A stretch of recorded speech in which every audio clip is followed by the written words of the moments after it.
Right, this little video is going to be how to use your pair of compasses to draw a circle. Now you could do a specific length of radius by measuring it using a ruler, but for a pie chart it just needs to be a reasonable size.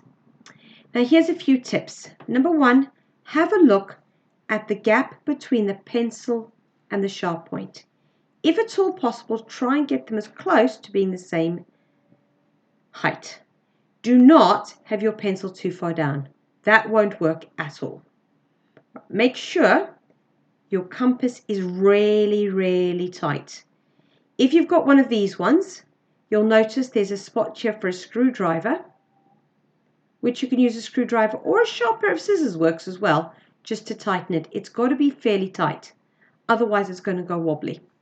Right, now, the knob at the top, this little black bit here, is actually designed for your fingers to hold, not the arms, which is where most children hold them, this bit.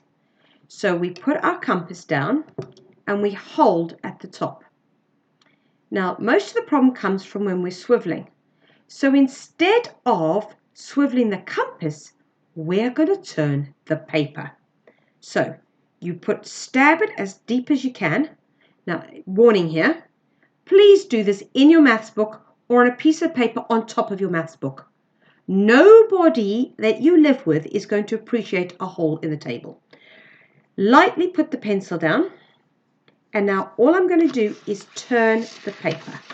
So I am rotating the paper, not rotating the compass. Now I've got things in the way, which is not making this turn particularly easy. Make sure the stabby end is not moving. Just turn the page, and there we go, there's our circle. The other thing you'll need to know for a pie chart, obviously, is you need a starting point. So when you are going to draw a pie chart, you're going to take a ruler and you're going to draw yourself a line from the hole to the top of the page. So from there to there, and that will be your starting point where you put your protractor to measure your first angle. And that is just a quick little way of how to use a pair of compasses.